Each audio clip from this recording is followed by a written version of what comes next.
Kailangan makarami tayo ha. Hindi pwede hindi. Ubusin natin to. Malo! Malo! Malo! Magkano balot mo? Hi, Jennifer! Hindi ka pala Jennifer. Ito na tawag na. Oo, kasi medyo matindi yung pangangailangan ko ngayon eh. Kaya kailangan maubos tong tinitinda kong balot. Pagkatapos ko magtinda ng balot, sa sideline ako dyan sa bar ko.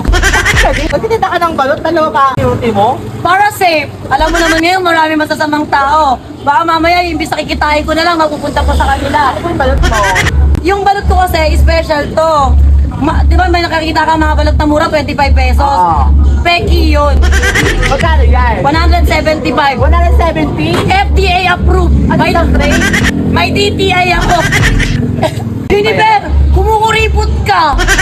May sabaw ba yan o walang sabaw? Balot to, may sabaw to. Peno yang wala, tatanga-tanga ka rin minsan eh.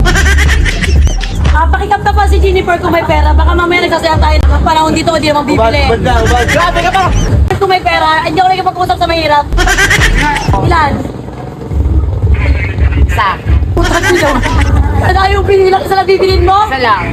Dapat 2 ang balot para pantay sa itlog.